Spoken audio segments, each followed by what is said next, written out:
Welcome back to the New York Sports Rapid Rundown and what has been quite an eventful week, especially surrounding baseball here in the Big Apple. Joining me this week to discuss the three hottest topics in these New York sports streets is a man who is a correctional officer. He is also the host of Locked Up Sports Podcast, representing Queens, the one and only Bob Walters. Bob, what's going on, man? What's up, man? Thanks for having me, Dexter. Glad to have you here. I've been on your show. Multiple times. Multiple times. We talked about a lot of things.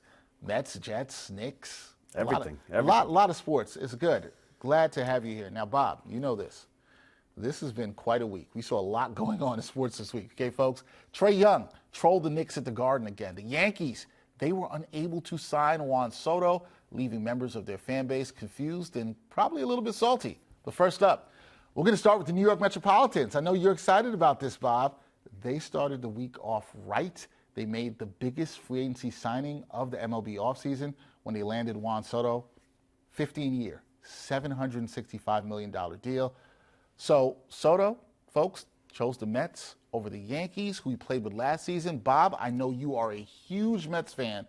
What does this signing mean for the Mets, and how do you think it will impact New York baseball? Well, it was a big week. So, the Mets, it was the biggest signing in Mets history, probably. The Mets are now on even footing with the Yankees. I think maybe they're even a step ahead. The Yankees can have those history, the past and the history and the books and all the championships, but the future now looks like the Mets, or at least even with the Yankees, possibly even ahead of the Yankees. And when there's a free agent, the Mets are going to compete with them. They should be able to get them. Maybe the Yankees get a couple, but the Mets are now on even footing with the Yankees. Let me ask you this, as a fan, right? Sunday, you're like all the other baseball fans. You're waiting around to see what's going to happen. Did you think Juan Soto was coming to the New York Mets? How confident or not confident were you? Sunday, I wasn't very confident because I was hearing things about the Yankees and how it just seemed to be tilting towards the Yankees. Before that, I was very confident. But Saturday and Sunday, I wasn't as confident. And then when the news broke Sunday night, I was just ecstatic. It was right after we did our show, and I was ecstatic about it. And you know what? Now the Yankee fans are starting to dislike us a little bit. And I think that's healthy because, it's good for competition here in New York. I think the competition is good. And we'll get to the Yankees a little bit later, too. But some Yankee fans are saying, this doesn't matter. It doesn't matter that Soto went to the Mets. They don't like seeing him in the Mets uniform now. But you like that dislike now. Yeah, of course. You're embracing it. Because we didn't like the pittiness that we got for all those years. It was pity from the Yankee fans. We didn't like that. I don't like the Yankees. But they were like, we don't understand why you don't like we don't hate the Mets. Of course you didn't, because we couldn't compete. Now we can compete. And now we can compete and get guys that you want. And the fact that they didn't want them, they wanted them. They offered them 16 years. They're going around telling people that, 15 years is too much. They offered him 16 with more money, and he chose us. That's the thing. And when I hear, and we'll get to this too, when people talk about, for the Yankees, Soto chose the Mets because of the money. It wasn't because of the money. It was a $5 million difference. Yeah. That is less than 1% of his salary. It wasn't about the money. He clearly wants to be with the Mets. I know that makes you very happy. Now, all that being said, the Mets, they're not done yet, Bob. They still got a lot more work to do in order to build a championship roster. Pete Alonso, Sean Manaea, still free agents, folks, at the time that we're recording this. Would you like to see the Mets bring back both of those guys? And what else would you like to see the team accomplish this season? Oh, I'd certainly like to see the both of them come back. Because that was a great team last year. That was one of my favorite Mets teams, and they're part of that team. I also, if they don't come back, it's not the end of the world. With Pete, I like to have Pete back, but if they don't, I think they could go after Vlad Guerrero next year, or maybe at the trade deadline. That would be another big piece for a long time. But I think they're going to get Pete back. And as far as Manaea goes, I think Manaea, if the money's right, if the years are right, they'll bring him back. But either way, the Mets have shown they're not going big money, big ticket items with pitching.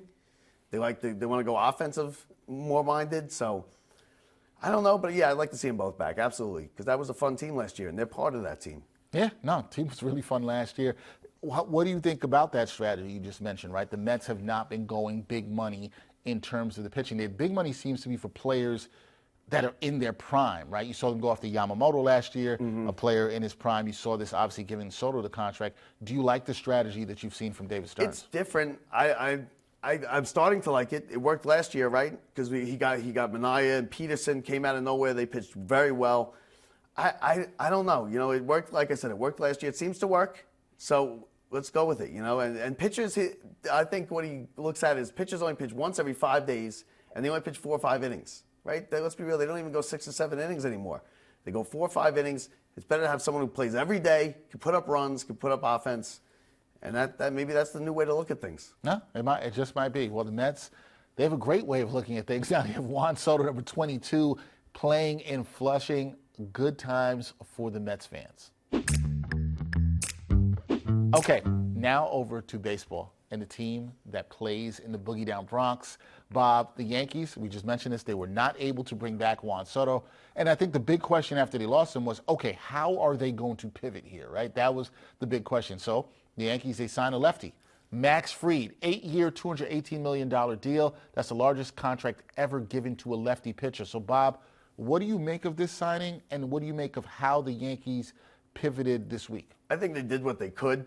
I think Fried's an okay signing.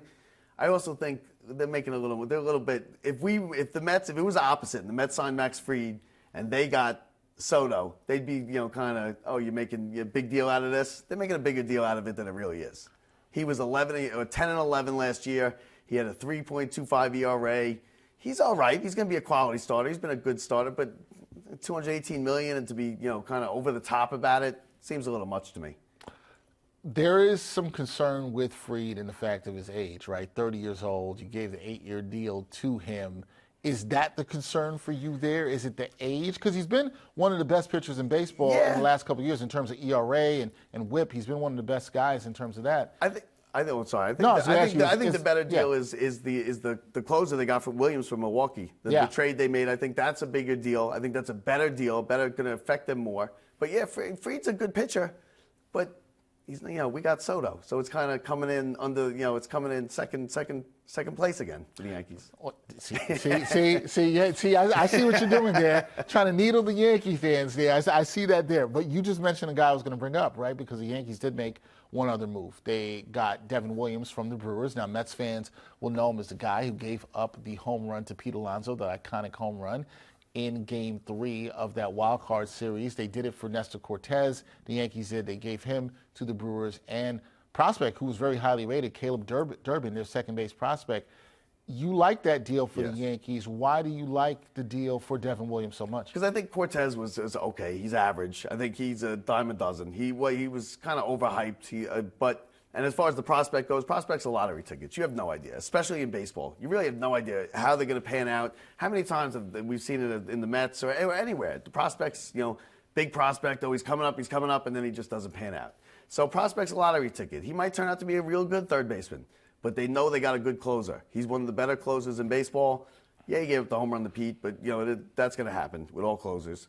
So they got themselves a good closer. I think that's definitely a bigger deal than the Max Fried deal. Okay, so you like Devin Williams more than the Max Fried move, but you see the Yankees in terms of, okay, they got another starter to ace that they want to say to put next to Garrett Cole. They're shoring up the back end of the bullpen with Devin Williams. What else can the Yankees do to alleviate the sting, let's say, of losing Juan Soto? Well, I don't think they're going to be able to alleviate this thing because they're going to be constantly reminded of it by Mets fans, by the Mets. It's going to be in the news. The Mets have the back pages right now. The Mets have the lead story. What did we start with here? We started with Soto. We didn't start with the trade they made, and Soto's a couple of days old now, right? So I think that there's nothing that's going to alleviate it except unless they win.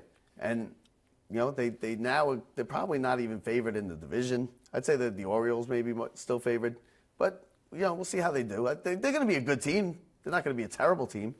They're going to be a good team, and they might be able to get into the playoffs. But the Yankees talk about championships, right? It's championship or bust, and I don't see them winning championships with this team. That's a strong statement there. I think you feel really badly for the Yankee fans. Oh, terrible! Yeah, my sympathies, Yankee fans. My sympathies.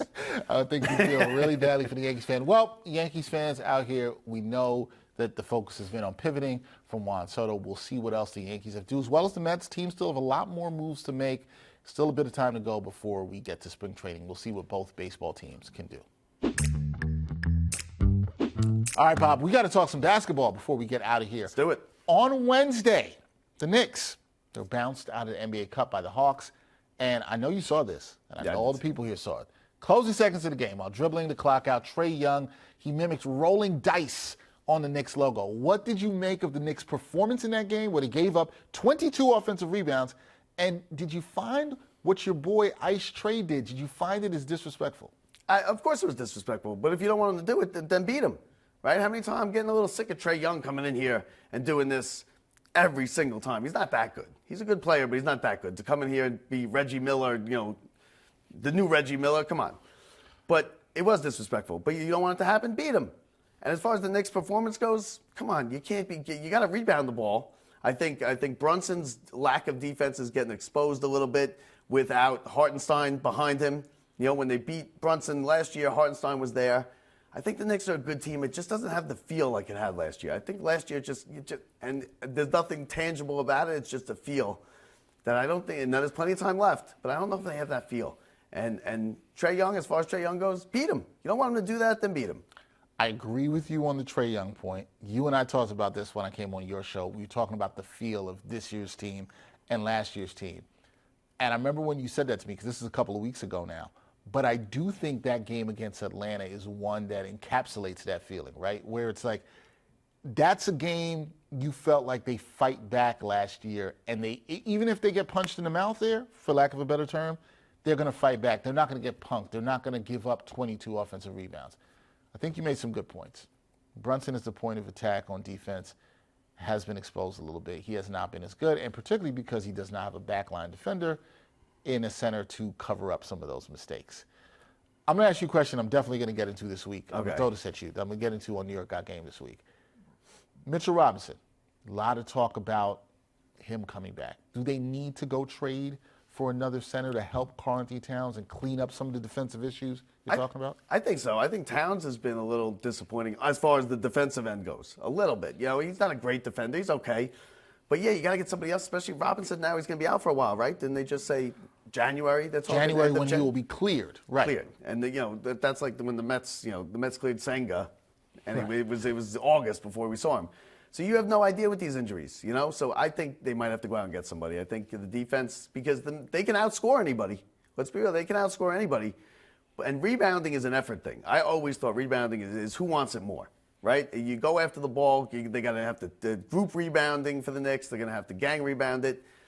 And it's who wants it more. And to give up that many rebounds, and at home, and I'll give you credit. You like the cup, the NBA Cup, the building. I do. The building was a little more lively than it would be at a regular December night, right? So I'll give you that. Yeah, I know you did. You were not a big fan of the NBA Cup. We talked about that, but the energy was there for that, and I like the cup. It's nice, but the Knicks not in the cup. So let me ask you this too: the Knicks are 15-10 through 25 games. What do you make of the team at this point, and do you think they should be considered contenders for the NBA title this year? Are you saying they're there in contender status or no? What do you say? No, they're not there. I think they're a good team. They're a top 10 team in the NBA. They're probably a top 3 or 4 team in the Eastern Conference. As far as the championship goes, it's very, very rare in the NBA that one of the top 3 or 4 teams doesn't win the championship, right? You pretty much could say within 3 or 4 teams who's going to win the championship. I don't think the Knicks are there yet. I think they're close. They're better than they've been. They're a top 10 team. But I think they're not. It just feels like it's going to be a little bit of a disappointing. It's not going to be as good as last year, and it's supposed to be better. They made the big moves in the offseason.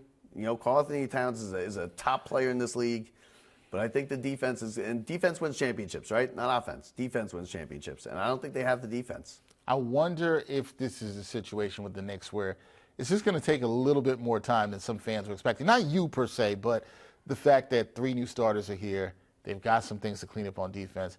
There's a world where the Knicks could be better. I know fans don't want to hear this, but they could be better next season than they are this season with some tweaks, with some familiarity. The group you're talking about last year, they had that time together.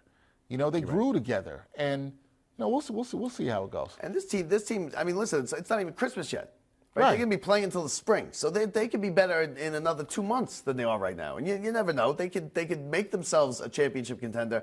But right now, today, I don't think they're a championship contender. I think that's pretty fair. Right now, doesn't have the Knicks as a championship contender. That is Bob Walters. Check him out. Podcast show's a really good one.